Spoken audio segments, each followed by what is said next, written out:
Accept your death. So I recently think that I made, well, I'm actually pretty sure I made a mistake. I made a mess up. I was trying to clean up my desk one day, and I'm going through all the stuff on here and all my peripherals and all that, and I'm like, you know what? I'm not a big fan of all these wires.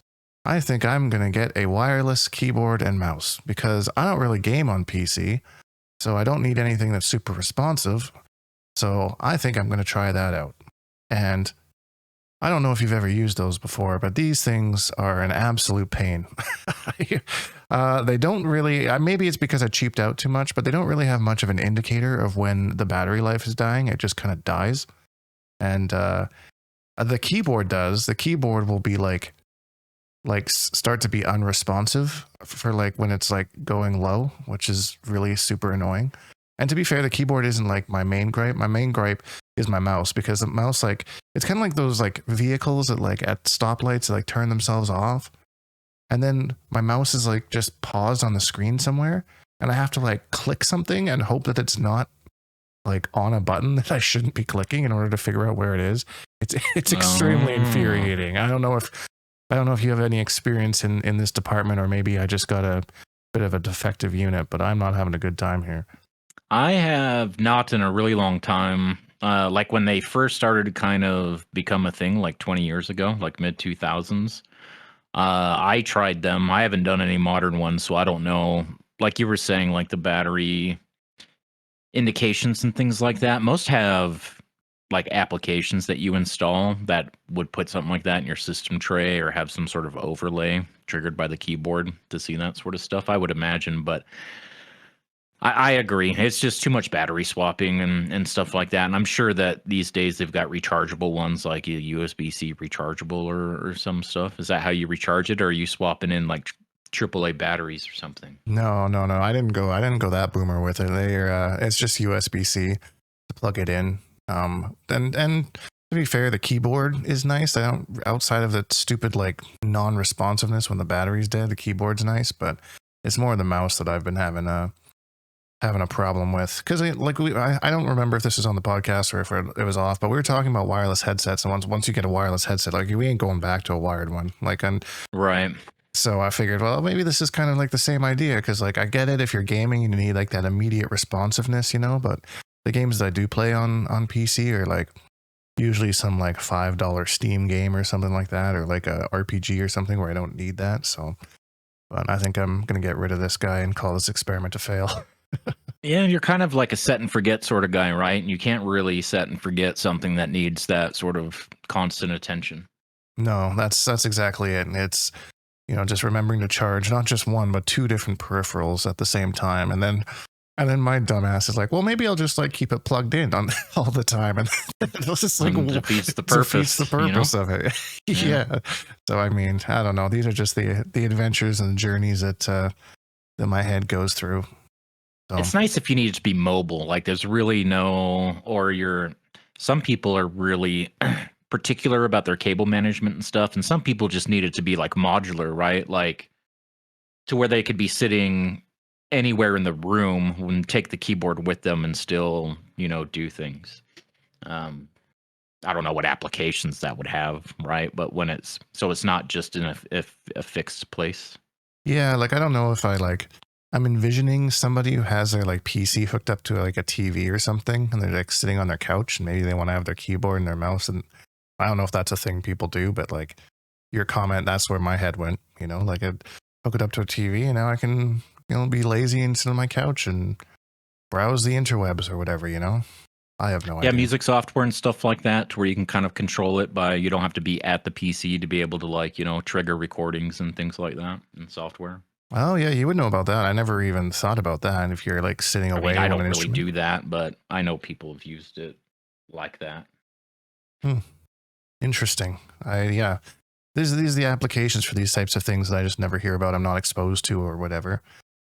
Especially the music industry is not one that I'm care too much for, but that would make sense kind of in my mind. So what's your loss? How much did this cost you? I think this was about $70 Canadian. So dang. Yeah, that's a learning experience. It's a learning experience for sure, but that's okay. It's a mistake I think I'll only make once. And maybe, well, I shouldn't say that. Who knows? Maybe in 10 years from now, I'll be like, I really don't like all these cables. I go down the same route and learn that lesson all over again. But, oh well, we'll see. We'll see. I'll be sure to inform you all about my mouse adventures whenever they get updated next. Speaking of adventures. You stole it. I had that set up so good. Is that what you're going to say? That was like word for word what I was going to say. That's dang. I'll at least finish my thought though. We had plenty of adventures to go through in the comment section. So yay. There, see, we look at that. We did it as a team instead of just good pickup. Yeah, picking up where you left off, that kind of thing. We've only been doing it for so long. I'm surprised it took this long for us to come up with one like that. Starting off here with Dr. Morgenstein. Who to hear I'm Black James mentioned, I've played against this Tanya a lot, and the Darius team gives her the offense, assuming she's sorely needed. This team is actually really, really annoying to play against. I've been playing James a couple times in the last week. He's always in the STB Discord asking for games, like every day. Like, games anyone? Games anyone? Games anyone? I feel bad because it's not usually at times where I'm around or I'm streaming or whatnot, but we managed to link up the last little while, and I tell you, man, Tanya she's back. She's scary, man. She's got a couple different cameos she can play with now too. I've seen a lot of her with Sonya. A little bit of a mix there and some dive kick shenanigans because she's already got some like air control and stuff that she can do. So having Sonya, the dive kick, yeah. Yeah. She's got the the leg grab is an overhead, and she's got that low starter, that low that goes into like more lows. I'm pretty sure that can be up blocked. There's got to be like projectile setups and stuff like that too, right? Where she kind of drops the combo in the middle after like the 1+3 string instead of ending in the drill kick. Just go in some Sonya projectile stuff. I don't know. Yeah, maybe mess around with it a little bit, but I see a lot of in Kombat League they'll charge the Sonya projectile and then just do a drill just to like kind of fuck neutral kind of idea. Yeah. And then they're in. Like you said, that low into the overhead. And I don't know if I haven't because I've noticed with the Sonya overhead, there's some characters like Natara where like I guess there's so much cancel advantage that you can't actually appear to get an up block out to up block Sonya. And I think Tanya's a low string is one of those things, but I haven't labbed it intensively, so I don't know. No, it is not one of those things that can be up blocked and turned into like -27 or something silly. I'm pretty sure. Okay, I haven't. Natara has that privilege. It's off of her back four, right? The low, so she can go low overhead, and something about that cancel advantage before the second hit of the back four. And there's other things, right? But normally that's something that can be. I feel like if you can't up block the Sonya leg grab, that's kind of the exception, not the general rule. Oh, interesting. Okay, so it's only some privileged characters. It's slow, kind of like Ice Carpet, right? It's like 20-something frames. Maybe I'm wrong there, but I feel like it's on the slower. It's like one of those things I feel like people just stand up for. But it does get tricky, right? Once you have a mental stack and stuff, it's a lot to look for sometimes. Yeah, especially with like you're saying, Natara, who's got those double lows, and she doesn't need to cancel, and then she's safe either way. She's plus, I think, with Sonya because he can't unblock it. Natara Sonya is nasty because she can just do like a dive bomb air dash, right? She's in the air, she does the down forward dash, and she'll be down by your knees and then bring in the Sonya dive kick for an overhead that's like below the belt. It's so funny. That team is disgusting. I'm seeing like full autoplay and whatnot, and it's just like the mix. It's like it's not like true mix, but it's like you're just not ready for that type of thing, right? Like you're saying, just so low to the ground and then just boom, Sonya overhead. I think it's like 24 frames or something like that, which is reactable. But when you're trying to react to like 3 different things that could be happening, that's probably hitting you. Right. Well, that's the mix. But yeah, I'm seeing a lot more Tanya, so I think she's back. I don't know if she'll be limited by her cameo choices. Like I said, Darius works well. I've seen Sonya work well, but I haven't really seen much else. The Tanya Motaro team is still around. So we'll see if in one of my most recent Kombat League videos, I've got absolute posted by a Tanya. So made sure to include that so everybody knows. Tanya's back. No downplaying. What was the team? Tanya what? I think Sonya. Okay. So we'll see. We'll see if she pops up in tournaments or whatnot. That'll be like the real ringer, you know. What kind of stuff is I'm Black James doing with the guidance charges? Is there trickery there? Is it pretty straightforward stuff? It just seems like he's always got it charged, which and it's, I guess, I don't know if it's something that, he sets it up with Darius or whatnot, but it's just always charged. So you've always got this crazy, forward to neutral destroying move. And then, just the cancels, and then off the air projectile. Is it the EX one that kind of you crumple down? Not like you get crumpled, yeah. When she spins the bar. Yeah, and then Darius comes out behind, and then there's the mix, and I don't know. Just my eyes have been opened recently to a little bit of Darius shenanigans. I think he's in a good place right now. I'm seeing him more and more online with more teams. Homelander Darius, that kind of a thing. Tanya Darius, Ghostface Darius was another one I saw. That was weird. But yeah, I mean, giving all the health, giving you actual crazy mix, you know. Having the biggest move list in the entire game, probably. Yeah. Out of all the cameos, I think he wins. I think he has more moves than any other cameo in the game, and so many different things he can do, like taking your armor, or taking your meter. He's armored at one point. He has a little knockdown that builds his cameo meter back, so that you can actually use him as a setup. So you do the little you spin them around, you know, in those, you know, like a rom-com or something. They'll be spinning each other around, looking at each other's faces, you know. That's what I always picture when you're spinning Darius around like that. Flawless block that. Yeah, that last hit. I was playing somebody and they were flawless blocking the second to last hit, and it wasn't giving them the punish. So I think it has to be that last hit, and then it's minus 15, I think. Full combo punish. That's the counterplay to that. But if he does that on a hit, all three of those hits bring back enough cameo meter, and it has enough knockdown that you can actually set him up behind the opponent right after you do that, which is weird because he jumps off one side of the screen and then it shows up on the other side for the mix. Yeah, I think that was the first step they made in really improving that cameo, because I think they added that later. He used to have to set him up first with the little kind of, you know, you're helping him jump over a fence or something, right? He steps into your hands and you can give him a little alley-oop and he flips over and then he's there for the mix-up. Yeah. I think is kind of what it used to be, and then it's just any knockdown you can bring him out behind them now. Yeah.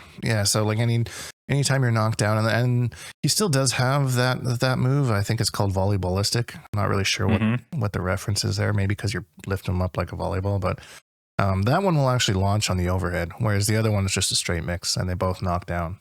So Gotcha. The volleyballistic takes the full cameo meter off of the tornado kicks. It does get a combo if you hit but at the same time, how good is that? Because the overhead, if always being the launcher, always has to be that last hit. So, I mean, with Quan, I guess you could do overhead, but I don't know. I've haven't really had much success trying that out yet, but I haven't explored it too much. So we'll see. We'll see how my Darius adventures go. Thanks for the comment. Appreciate you. Next one here, WV Midnight says, gotta disagree with you on Jared and Denia.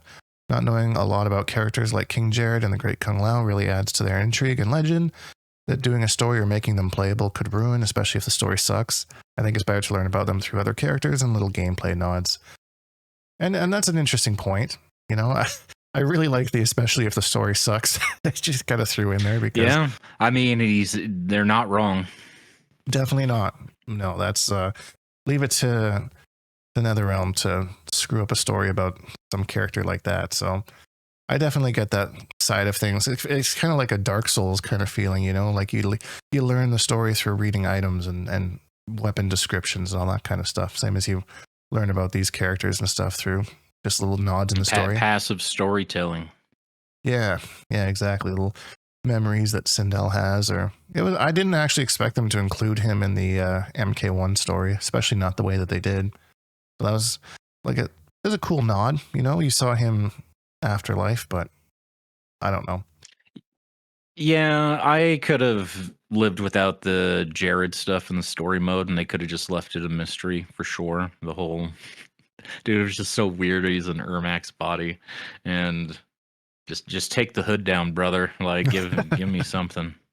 Yeah, I wonder what hairstyle he's rocking under there. You know, It's just a baldy, but I don't know that face on Ermac's body. That was so weird. it is kind of jarring.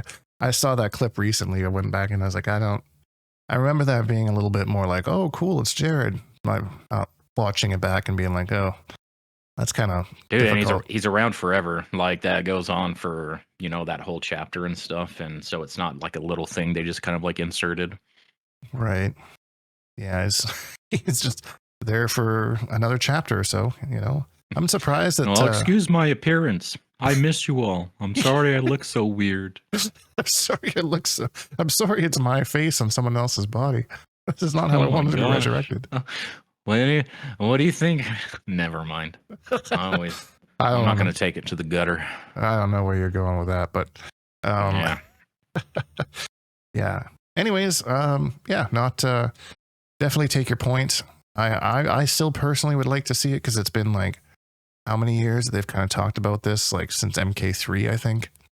So I think at some point it's worth exploring what that timeline looks like as far as like when you establish it to when you actually go through it. I mean, that could be something. And I think that's what people are anticipating when this game was first announced and they showed like, the wheat field and things like that. And I guess it was Kung Lao. People were like, is that the great Kung Lao? And then you just got like the little lightning flash. It's like, okay, Raiden reference. Right. That very first little teaser that we had. And people are like, oh, is it going to be great Kung Lao? And then everyone went down that rabbit hole and stuff. And then it kind of turned into that expectation. And everyone's disappointed for something that, was never confirmed in the first place. Like it wasn't confirmed, but I will say at the end of MK11, I think it's Liu Kang's ending. He goes back and he meets like what is heavily hinted at being the great Kung Lao. Yeah. And like being like that's how it ends. And then when you see the first trailers like Kung Lao, like I totally understand how people were making that connection. But then it ended up just being a couple of goofy little dweebs. Yep. But oh well. Oh man, I really wish I could like learn what exactly happened with MK1, like what that whole thing looked like. Cause like we've talked about this before, like the story all the way up until that final chapter really seemed like they were trying to emulate like Armageddon, retell Armageddon again. And then it's just like, oh, pick a character, climb a pyramid. It's like right at the very end. And it's like they just had to slap something together there. I really wish I could have seen what that would have looked like had they had the time, but. Right. Oh, well, in another timeline, perhaps. We'll see. Yeah, more on that later. Yeah, more on that later. All right, final comment here, Natty T. When it comes to nerfing Tremor, I feel like he poses the same problem that nerfing Cyrax has. You want to make the character fair, but you also don't want to take away the character's identity.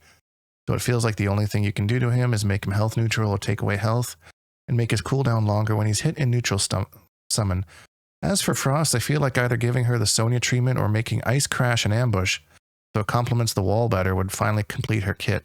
She's a great cameo, though. I use her with Garrus, Mileena, and Li Mei. Interesting suggestion about Frost there. Making the Ice Crash and Ambush. What do you think about that, Hater? You have the most experience with her. Well, they'd have to rework the whole move outside of just the ambush, right? Because that's also her reversal and her wake up. I think because you can call it in as a 2-in-1 cancel, right? Ice Wall into Ice Crash. Maybe if it was like had ambush properties or something different, if the Ice Wall was already present. But right now it's like the 2-in-1. They make you kind of commit to the full resource thing. Right. If that was like a true ambush, then I mean it would just be Kano, Cyrax, Striker that we see with so many other ambushes. Right. Just like do unsafe shit into Ice Crash kind of idea, you think? Right now it's a summon and it's like +1 on block and it's good. I feel like you can tell pretty early on whether it is a team that's going to have like synergy. This is like your baseline synergy is like your main string that you'd use in block pressure just summoned into Ice Crash, and that spacing that it leaves you in. Does your character want to live there? Is that where Noob Saibot, Sector, Even like Tanya, it's like forward 2 range and things like that. But if you're the kind of character, that's why I don't. So they mentioned they play it with Mileena, and I've messed with that team a bunch, and it is fun. But I don't love it more than other cameos for Mileena for reasons like that. But I don't know. And the Sonya treatment was a reference to what we were talking about last week, right? With the orb. Like if it was like a half and half, like it was a summon like it is now, but it releases you like early the way that Sonya's projectile does. You can move around while it's finishing. Yeah, I'm actually surprised that they didn't do that with the orb, considering how Sonya's projectile works, and they have similar properties. It's seems like kind of a slam dunk idea now that you guys mention it, but I don't know. Maybe some balance thing there. Maybe because it's a full combo punish or a full combo starter, they want to be a little aware of that. I'm not really sure. So Sonya's projectile, but I mean, it's different cameos, and they should all have different strengths and weaknesses and different reasons to use them. And they're all good for the most part. It's just a matter of how they settle into the game and the individual, the individual synergies with the roster characters and how people play them and stuff. And I feel like Frost just, without making her like tremor levels of useful, she's just not going to, even no matter how strong she is, right? There's going to be cameos like Mavado and Tremor and stuff like that that just always do stuff, inch her out. Yep. Yeah, do stuff, but better. So it's like, why? Frost Orb is pretty unique, though. I definitely think that whole design and like how that works is like super cool. I really like that. I love the orb. That's the best part of playing Frost, in my opinion. Yeah, doing the orb setups. Even with Quan Chi, I've played around with it a little bit, and giving combos off Skydrop is super cool. And those combos do a lot of damage too. Like that scales really nicely. The scaling's really good on it, and when people want to be patient and defensive, and you have opportunities to bring it out in neutral, like sneak it out there and stuff, it gets way funner. Way funner. I'm like, I don't know why. Like once I'm reading this, and I'm like, Garrus, what did Garrus Frost have? And I'm like, I guess Garrus does have some, like, especially since they gave him the bounce to that overhead now. Like, if you had the orb on the screen, you could, little mix there into the Frost orb. With his forward 4. So I haven't messed with that specifically. I wonder if, like, Ice Carpet gives him enough time for a clock before he just continues his combo, things like that. He's got to have orb setups. He spends a bar for the time stop thing. Yeah. And... yeah, I don't know. And he can throw you into the orb, I'm sure, right? Like just command grab your ass, flip you across the screen right into the orb. Oh, that'd be so toxic. Yeah, I'm positive it works. There's so many interactions. The orb is so cool. And that's it's like comedy, right? The interactions that you get sometimes. Characters with teleports, they get frozen like only like the top of their head is sticking out of the ground, like when they got frozen. It was like, how am I even supposed to convert off of this? Can I even hit them? Like we had a game like that once, I think, when you were doing Sector Frost and I was doing who was that? Quan Chi and something, and I went to Skydrop and the orb like hit me and it was just like the tippity top of Quan's bald head just sitting out of the ground. Your little bald head just sticking out of the ground. And then there was one where I was Mataro, and then you were Natara, and then I reflected the orb, and you're frozen in there, and you're like, "That's my orb." Oh, I know. That's so unfortunate. Oh man, we had good times. There's lots of laughs happen with Frost. Just that orb, like you said, interaction is just too funny. So yeah, we'll see.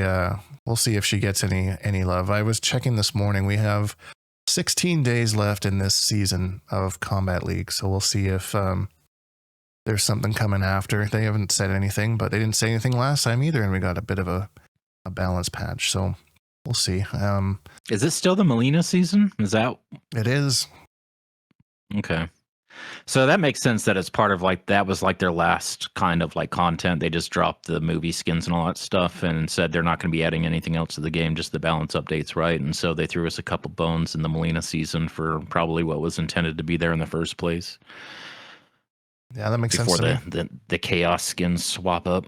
Because there are some unique skins and they do seem a little bit more Mileena related than, green and red mohawks and stuff. What a fucking disaster that was. Oh my god. That was the worst season ever. And what a meme. Yeah. Such a meme. thinking back to it now. But back to the initial part of this comment, which was about Tremor, and saying that like the only thing you can do to him is, make him health neutral, which is, I feel like they've already kind of established him as like they want him to give you health, but give you something, right? Yeah, I feel like in that regard. I feel like the cooldown is like his cooldown on hit is what's needed. Like the way that Shujinko comes back a little bit faster when he gets hit, the opposite should. This is what Brown Boy said in the Discord, by the way. This is not my idea. Is that Tremor should be the opposite, and Tremor should go away faster or for longer when being hit when you're using him in neutral or something like that. Because it's too easy to just use him as meat shield and completely block yourself off, right?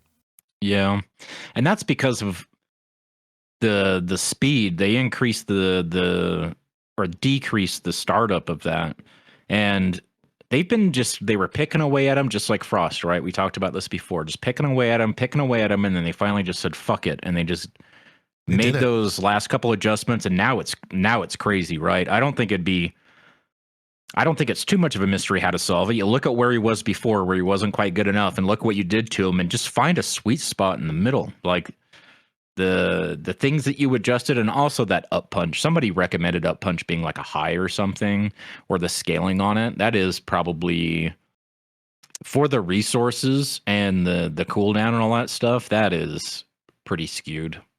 Yeah, for the kind of damage you get or situations and things. Yeah, it's like the ultimate like do unsafe stuff into plus on block or just combo if it hits kind of idea. It's kind of I hate to use the word brain dead, but it's like, I don't know, kind of like Movado, just throw it out. Except it takes a little bit of resources, whereas I mean, there's a lot to think about when you're playing a game, right? And so it's nice to have things that you don't have to think about as much, but it is suck that it can be like the answer like every single time. It'd be nice if people were forced to do different things or create different situations with it and stuff. And I think that's kind of like the struggle. Right.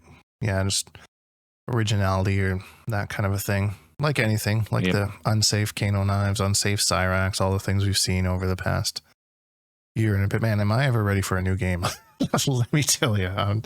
Going off of that, I was playing against a T1000 player the other day, and it was really frustrating because I really felt like I was playing out of my mind. But as soon as I got in, I just got mixed every single time, and I was like, man, I feel like I'm really outplaying my opponent. You know what? It's my own fault. I didn't lab T1000. I'm going to go and completely understand how his mix works. So went into the lab and I was like, okay, so he has this multi-hitting string. The third hit's an overhead. All right. You're talking about the 4-3 string? Yeah, the 4-3, whatever.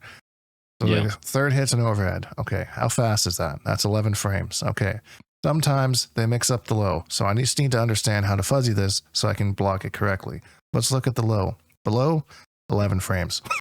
Straight up 50-50. Like, guess for your life. And he can grab you too, right? He can grab you too. The grab's a little slower. And then he's got the overhead hammer as well, which is the slowest at, I think, 24 frames.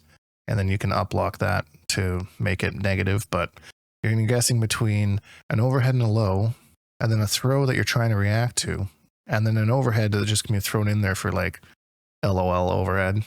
I'm like, all right, that's a bit much. I'm feeling like I'm getting robbed, from playing some people that I'm just like, man, I'm outplaying the crap. But you get in once, and I just lose. Well, that's who Tweety's been playing, and he's been quick to point out. It's like, look at those stats that we had up for CEO last week. Yeah, 10 T1000s on screen, and the only time T1000 won any of those matches was in the mirror match. Right, that's interesting. There's no way to avoid getting mixed up, but his neutral does kind of like on the weaker side when he's like outside of like a mix up, especially with the nerf to the spikes don't go full screen anymore. So I mean that's like a slight nerf, right? That's still very, very far, but doesn't quite go full screen and stuff like that anymore. And I think that it's just a really mix heavy meta, so he excels, but he's not the best at it, which is why there's characters kind of above him, or we do see, it's like playing Ryu in Street Fighter or something, right? Like, even if you want to play the character, you like the character, there's no way you're going to run into somebody that doesn't know the matchup unless it's you like a week ago, but you've studied it and stuff now, right? But he's so common that there's just so much matchup knowledge out there and so much kind of like counterplay that he kind of needs a mix that you need to hold, I think, to even, he'd be really bad without it. So it is kind of polarizing. Yeah, like, and that's the thing, right? Is like it's another one of like the how do you balance the character without absolutely killing them kind of a thing, right? But I mean, then couldn't he have some sort of a cameo that gives him that mix, you know? So I mean, I guess because he's got Movado, so like he just does like that low and the neutral, and then if it hits, then bam, full combo. You know, command grab, full combo. Tremor, same idea, you know. But I don't know. I mean, at least they're not like 500 damage combos and stuff, right? I would say the combo damage off most of those hits is pretty mild in comparison to some other teams. Yeah, like Homelander Farah or something like that. And it's just straight mixing into like 400 damage every single time. Or Conan. Right. Conan, same idea, you know, with Shujinkydink. So, but I could see how something like that would be like, because I'm getting more on the casual side of things. So from the casual side of things, something like that isn't super fun to play against. But I agree. I think you know, definitely I agree with what you and Tweety are saying. At the pro level, he's not as strong as you may think, but you know, but it's still annoying. I feel like on the casual level, almost every character can be that way. It's just what kind of flavor of annoying is it going to be? It's true. Yeah, whether it's mix or screw neutral or unsafe move into Kano knives or something, you know? Yeah, just pressure, damage. You get, you know, you feel like you're trying to respect the mix-up, and then you just get thrown. But you know, the team is Liu Kang Motaro, so that throw combo turns into 400 damage for whatever reason. You know, shit like that. Yeah. I mean, I'm embellishing. I don't even know how much it does, but it's way more than I think any throw should be doing. Any throw starter. That's crazy to me. There's a few teams that do that, like have pretty ridiculous throw damage. Yeah, like I think of a regular throws, most teams that I've seen do like 270. Like I think Garrus got 300 once with Tremor for like a bar and like full cameo meter. But some of the command grab combos, some of those are ridiculous. Like Reiko, like breaking 400s easy almost every single time, like off command grab into certain cameos. So you know, if we're going to say a command grab character, and I think that like that, I mean, we could debate whether that's fine or not, or annoying or not, but just like a regular ass throw, somebody doing like a regular back throw. Ugh. I mean, almost 300 damage for back throw is kind of crazy. I mean, that's, I think the most I've seen is like off, and I think I tried to up block somebody and they hit me with that Jax double enhance grab once, and that was like 400 damage because I up blocked. Yeah, like Mileena Sector, she's got to use the full cameo bar, but with 1 bar of meter, she does almost 300. It's like 289 or something for 1 bar and full cameo for a throw, which I think is definitely worth it. Oh, for sure. Because there's like just so many situations where that's definitely enough damage to just close out the round or, you know, the game. And she has really good buttons and really good staggers that enforces her throws too. That's a super annoying team for sure. I don't know. Mileena is another one who's like just kind of annoying to me as a casual, you know, that I just don't play against her enough. And then when I play, I see one in the wild and I'm just like, oh, I'm supposed to up block that, or like, oh, I'm supposed to flawless block that. You're not the only one. People don't like that matchup. I think that's a mentally taxing matchup for a lot of people because she is like really obnoxious, and she gets, you know, she's like Harley Quinn in Injustice, where she's meant to just annoy and frustrate you into mistakes. Yeah. Yeah, and she definitely does do that when I play against her. And I don't know, like, and even though that I know like her strings and stuff have counterplay, it's just, again, I don't play against her enough to like keep that in practice, and then I just get hit by stuff and keep pressure going that I know shouldn't keep going, and I don't know. She's probably the most privileged character as far as like going under the radar, because she's never been like top tier, but she's always been really strong. And the only reason people don't complain about her more or play her more is because there's always been like that padding above her of like stronger characters. But she's wild for sure. And she's definitely escaped a lot of attention just because there is stuff that's like way stronger than her, and not way stronger, but stronger than her in the game. So she's been eaten well, I feel like, almost the entire game. Yeah, and she's gone like relatively unchanged. I think she maybe got like 1 or 2 frame changes at like the early game, I think. And after that, she's pretty much made the same. I don't think she's received any change that wasn't a universal change, like when they changed the damage scaling from ambushes, breaking animations, and things like that. That affected some of like her scorpion combo routes and things like that. But I don't think they've added the install off of her fatal blow, right? Oh, So right. they gave her that in addition. But I don't think that, I could be wrong, but I can't think of like a single thing. And I remember noticing really early, like just waiting for some sort of like Mileena change.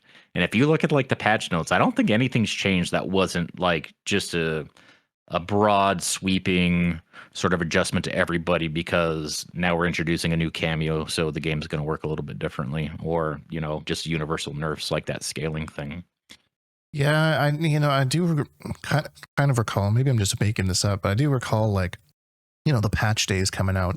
And everyone's like, oh, wonder what they'll change about my character and blah, blah, blah. And you're largely just like, no, Mileena's the same.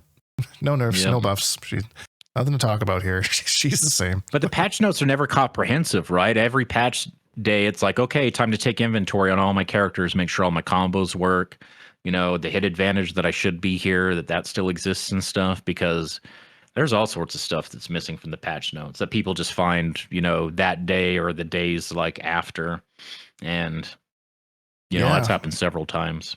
I think I asked Dizzy about that at Evo last year. I was like, yeah, every once in a while, there'll be something that's like not in the patch notes. Is that like a little Easter egg you guys are trying to hide from us? And he's like, oh no, I write all those patch notes. I'm just human and I forget things sometimes. Like, you son of a bitch. I'm like, don't. Yeah, you should know. That's who you're making fun of when you make fun of the patch notes. Yeah. Poor Dizzy's out here trying his best, every once in a while you miss something, and he's one of the good ones, Dizzy is awesome. Yeah, he's fantastic. I'm so glad that he got involved in like a development side of things, when I was kind of sad when I think his last tournament he ever entered was Combo Breaker 2015, and he won MKX, and then after that he's like, all right, I'm part of the dev team now, so I can't compete anymore. And I was kind of sad, but like all the positive things he's done for Mortal Kombat and Injustice since, I'm so happy he made that decision. Yeah. But because he designed Enchantress, I think you said, in Injustice 2. I think that was him. He was on the Injustice. Yeah, he was. I remember him on the the Watchtower streams, right? And they invited him here. They invited him on the stream to like showcase her because he was on the design team for her. I think that might have been his first character, like his first kind of when he was moved into design. Maybe I'm making that up, but I mean, that would make sense. There's stream evidence somewhere. I'd have to go find it. Because he was QA for the longest time, and then I think he moved out of QA to design. But speaking of moving out of development, there was a little bit of a shakeup this week with Warner Brothers and a good old NRS developer. Apparently, he was a little bit more on the business side. You seem to know a little bit more about the inner workings than I do of him. I know his name, Sean Hemrick. He's been with he started with Midway back in Deadly Alliance, I believe, and he's been around forever. Yeah, he's been around for like ever. But like on the business side, he's not like a dev or whatever, right? He's like a suit. You may remember him from when they were promoting MK11 because he was.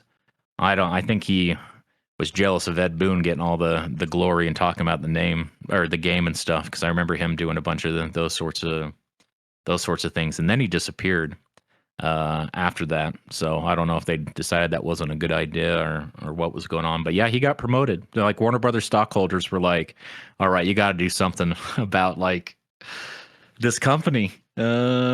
So they did a bunch of reorganization, and they're splitting it into 2 other like entities, and the side that the games and stuff fall under. Old Sean Hemrick is so everyone's reporting to him now. Anything MK or DC related is also a video game. He's kind of the top dog. Yeah, well, he reports to somebody, right? But he's like official WB executive now, I think. Yeah, so it is good that we have someone who's kind of grown up with the NRS side of things, kind of with in a position that can make maybe a more impactful decision, so that we don't hopefully see a nightmare of what MK was Right. all over again. Instead of treating it like a cash grab because they're like so much in depth and stuff, thinking a little bit more long term, I hope. I also hope.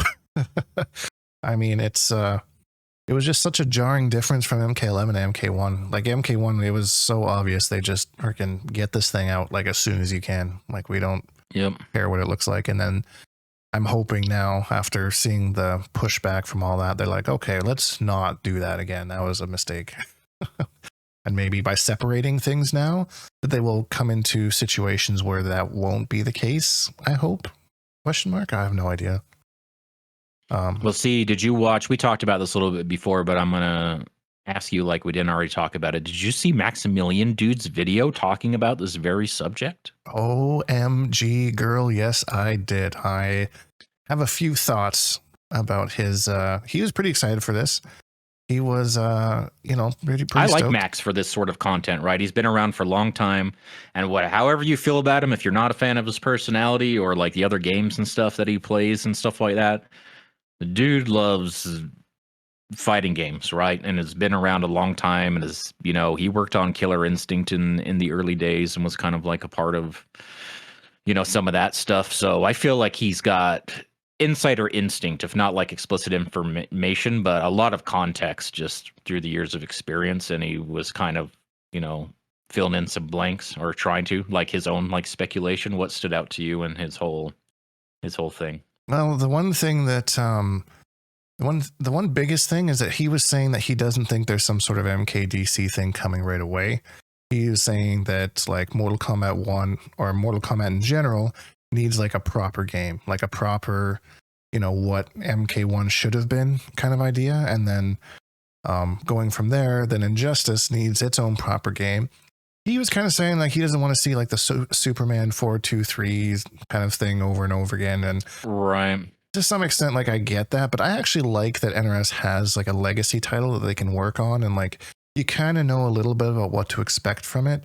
I agree. The Superman's 423 kind of boring, but he's Superman. He's there. He's easy to pick up. He's easy to learn, and he does things well. So I mean, maybe they can make him a little bit more interesting by adding different elements of something else. I have no idea, but I prefer the fact that they have a legacy game in Injustice. Mortal Kombat does it to some extent, Scorpion Spear, Sub-Zero Ice Ball, but certainly not to the extent they do it with Injustice. I don't know how you feel about the whole legacy thing. I mean, as long as it's, I don't know, because Tekken's a legacy game, and I've played Tekken and I've had fun and stuff, and there's definitely things that were lots of knowledge checks and stuff, because things have been a certain way for so long that there's a clear advantage for, like when Injustice 2 came out, right? If you played Batman or Superman, even Catwoman to an extent, maybe not Catwoman, but definitely like Superman, Aquaman, and Black Adam, I feel like they maybe changed enough. There's enough legacy, but their stuff works differently, and they took some things away and added some new things and stuff. And Superman and Batman as well to an extent, but dude, that first like combo breaker after Injustice 2 came out, it was all Batman and Superman. Do you remember? Everyone on that Yes. legacy knowledge, and things pretty much worked, but Max seemed to infer that this promotion, right, and specifically now all DC and MK video games kind of report and funnel into the same sort of thing, that's an indication that any sort of MK or any DC sort of thing, whether that's MK versus DC or another Injustice, is probably not in development. This deal is probably the beginning of the conversations of that development. So whatever they've been developing in the background while MK1 has been going on is maybe a good makeup game, another MK. Right. I would hope so. I mean, I feel as much as I did enjoy MK1, I do feel robbed by the whole experience. Like 3 MKs in a row, which would be crazy.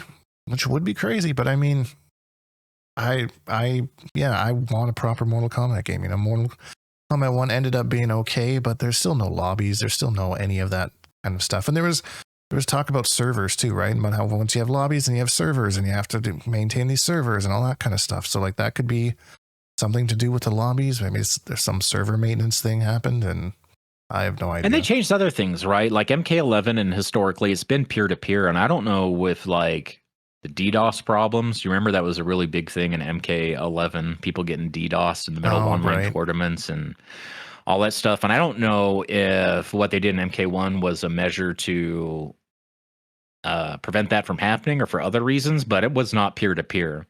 You know, whoever sent the invite is connected to their server, and whoever's on the other end, it's connected to the same server. So when I'm in the Western United States and I invite Loot over in Germany to a match, he is on his side just flipping around, right? Like he's trying to like wave dash and just like blinking like a strobe light or something. And it's the opposite. If he invites me, now we've got the same latency, but I'm the one that's impacted. I'm the one that's, you know, it's so, I don't know. I don't know what they were thinking. I don't know if they know what they were thinking. I think they just lost some people, and there was obviously a schedule and a crunch and stuff, but I think they lost people. Otherwise, like when the game first come out and in practice mode, you couldn't hit triangle to like highlight the move and show it on the screen. Like something that simple, or you couldn't choose how many bars of meter that you had. Think about all just the little things that have been in like the last 3 or 4 games that weren't even in like the practice mode. Just little teeny things like that. Like it's not even the same people working on it, or they kind of transplanted it or like forgot about it, thought they'd get to it later.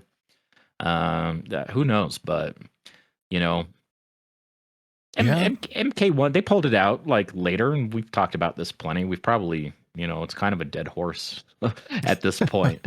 I'm definitely ready for some fresh topics, a fresh new game or whatever. And the game did get better, and it has its fun. Yeah, I mean it's in a good spot now, and I like it, and the gameplay is fun, which is important. But it's just every once in a while, like even in MK11, it was kind of fun to go and do like the Towers of Time, and I don't really know why MK1's Towers of Time just aren't quite as fun. Well, those were put in after the fact too, right? When the game started it, but that was just supposed to be invasions, wasn't it? The Towers of Time weren't in there? No. Or am I smoking something? No. You're right. They put the Towers of Time in like fairly like a ways afterwards, I think. I think it was like, you know, 3 or maybe like 6 months in, something like that. It was quite some, I'm misremembering the timeline, but it was after the fact that they put it in. Remember at the end of MK11's life, I'm like, I don't really feel like playing, you know, ranked today. I'm going to go grind some towers and try and find some gear and stuff. And maybe that was part of it, because like I played that game like religiously almost every day for like 2 years or however long it was out, and I still didn't collect all of the Cetrion gear. Right, or it's like, oh, the tower with the Scarlet Vial that you can't even see on her character, but I still want it anyway because I'm a hyper compulsive completionist or whatever. Yeah, and like that's just not there for towers. It's like a online competition kind of thing. Like get it within the 10% of whatever, which they did have in MK11, but it wasn't like at the forefront. It was like, hey, you're at the top 10% this month. It's like, oh, sweet, yay! But like this tower is just like that's all that it is. It seems, you know, there's no super interesting gear or anything for the characters. They only have one customizable piece and then your skin. So, I mean, that's kind of boring. But to be fair, MK11 kind of overdid that. So that maybe they were compensating for that a little bit. I have no idea. Man, I really wish they would detach, like separate in some way hairstyles from the rest of the outfit. Because it was that way in MK. Well, it's been that way in all their games. They've never had it separate. But how sick would it be if I could have like this Mileena outfit, but I really like the hair from like one of those Havoc skins, right? From the early season, not the stuff that came out in the DLC. She's got this cool, like, combed over with half the head shaved, like, sort of thing, but the rest of the skin doesn't look very good. But if I could throw, like, that Hannibal skin, but with that hair, that would be cool. That would be enough to make me happy. Yeah, they could probably take some things from, like, some RPGs and stuff like that and kind of, you know, you don't need to be able, I don't need my character to customizable cheekbones or anything like that, but just like a hairstyle, right? Maybe a top, some shoes. It's a lot of work to like separate it, I'm sure, and then QA it all individually. And maybe it was planned to be more, and that was part of like the crunch, right? When it got released too early, that was like a sacrifice. They're like, okay, I guess it's just a skin and a thing, a Yeah. hat or a weapon. Yeah, Shang's claw or Quan's tattoos or something like that, That's what you get. Customization 101. But I don't know. I'm excited for the future. I think that this announcement this week will be ultimately a good thing. Personally, I would like to see Mortal Kombat take a bit of a rest after MK1, and I would welcome an Injustice game, but I'm a Mortal Kombat fan at heart, so if it's a Mortal Kombat game is coming out, give it to me. I'll buy it. And you're getting my money either way, unfortunately. Right. I'll try it. Whatever it is, I'll try it. But we'll see. Hopefully it'll be fun, but yeah, that's it for this week. Kind of a slow news week, but we wanted to bring you our thoughts on what we thought was a pretty big thing that happened. So, as always, if you enjoyed this video, please leave a like because it really helps me out. Subscribe if you haven't, because I make new videos almost every single day. Hashtag Bonehawks and all that stuff, and we'll see all you Bonehawks in the next video.